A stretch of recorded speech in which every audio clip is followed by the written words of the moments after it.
Welcome class 7 Sakina public school.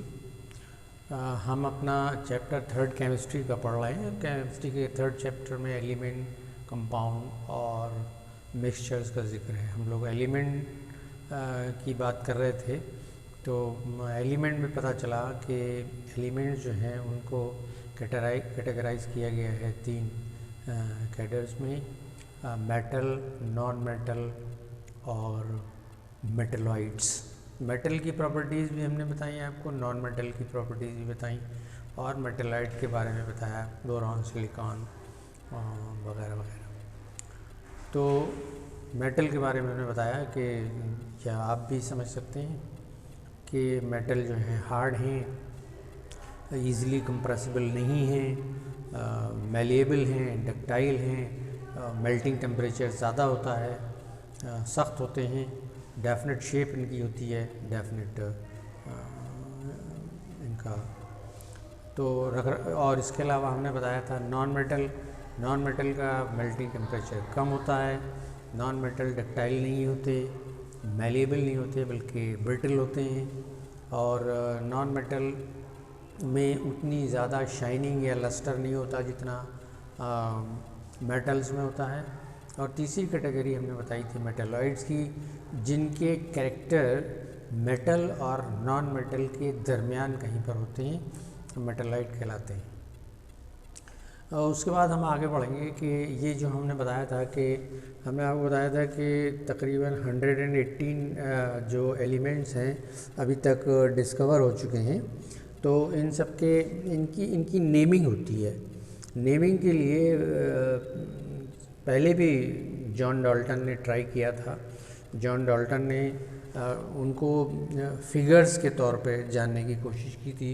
जैसे उन्होंने hydrogen के लिए ये निशान बताया था, कार्बन के लिए ये काला निशान बताया था, नाइट्रोजन के लिए ये निशान बताया था और ऑक्सीजन के लिए ये निशान बताया था। और भी बहुत सारे ऐसे जो पिक्चर बनाकर बताते थे कि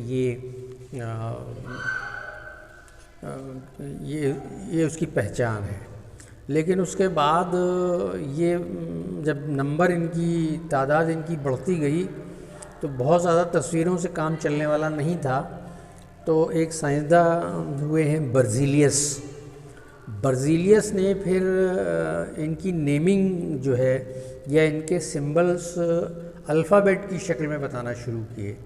जैसे उन्होंने हाइड्रोजन के लिए उसका H ले लिया, कार्बन के लिए उसका C ले लिया, कैपिटल C, ऑक्सीजन के लिए उसका O ले लिया। यानी फिर उन्होंने कहा कि ये सिंबल्स अब इस्तेमाल होंगे और फिर इसके लिए एक यूनियन बन गई, इंटरनेशनल यूनियन, जो फिर इन चीज़ों को डिसाइड करती है और सारी दुनिया फिर उसको मानती भी है। तो फिर ये सिंबल यानी किसी भी एलिमेंट के नाम का पहला अल्फ़ाबेट ले लिया जाने लगा। लेकिन बाद में ये परेशानी आने लगी कि जैसे आपने कार्बन के लिए इस्तेमाल कर लिया कैपिटल C और उसके बाद एक और आ गया एलिमेंट्स हमने जिसका नाम है कैल्शियम, तो आप C तो रख नहीं सकते। तो फिर पता ये चला कि एक और अल्फ़ाबेट हम इसमें तलाश करेंगे। तो एक और अल्फ़ाबेट इसमें जोड़ दिया कैपिटल C के साथ स्मॉल a, CA करके जब हमने कहा तो पता चला कि ये कैल्शियम है। और उसके बाद फिर और जैसे गैस आ गई क्लोरीन, तो फिर CH ना लेकर Cl ले लिया गया। इस तरह से 2 अल्फ़ाबेट का इस्तेमाल होने लगा।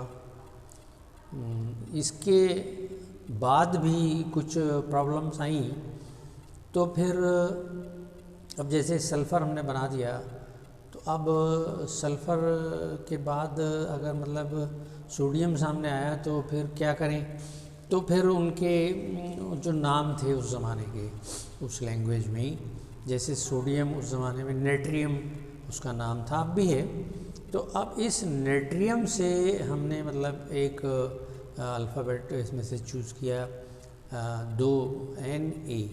Capital N small a sodium. इसी तरह से पोटेशियम कैलियम कहलाता है। कैलियम का हमने K ले लिया, पोटेशियम P लेने की जगह पे, क्योंकि P अगर लेते तो फिर वो फास्फोरस से मैच करता, तो कैलियम का K ले लिया। तो अजीब भी लगता है जैसे पोटेशियम का सिंबल बताएं तो K बताते हुए, लेकिन वो उनके असली नाम का पहला अक्षर है। क्यूपरम Cu कॉपर के लिए, और हाइड्रोजन Hg मरकरी के लिए, और लेड के लिए प्लम्बम Pb प्लम्बम, तो Pb ले लिए, 2 अल्फ़ाबेट ले लिए। तो इस तरह से इन चीज़ों के सिंबल तैयार कर लिए गए। तो अब तक अगर 118 एलिमेंट डिस्कवर्ड हैं तो इनके सिंबल भी तैयार हैं।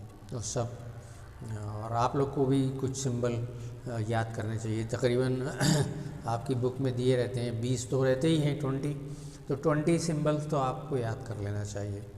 और बहुत छोटे छोटे हैं, sodium, potassium, magnesium, calcium, carbon, hydrogen, oxygen, nitrogen, sulphur, phosphorus, magnesium, manganese, iodine, ये सब छोटे छोटे एक एक अल्फ़ाबेट इसमें इस्तेमाल होते हैं, आपको याद हो जाएंगे।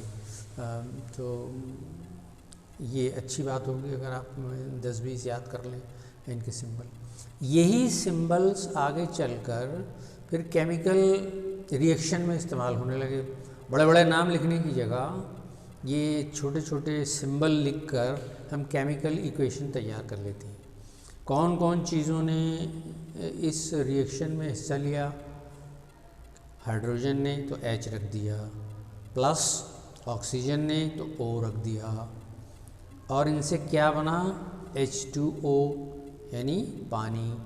तो पता ये चला कि जो कंपाउंड बन के तैयार होते हैं वो भी इन्हीं एलिमेंट्स के कॉम्बिनेशन से बन के तैयार होते हैं।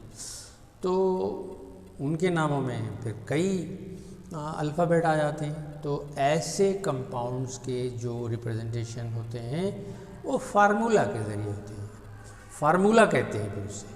जैसे सल्फ्यूरिक एसिड H2SO4, लंबा अल्फ़ाबेटिकल सिंबल है, तो इसको कहेंगे फार्मूला।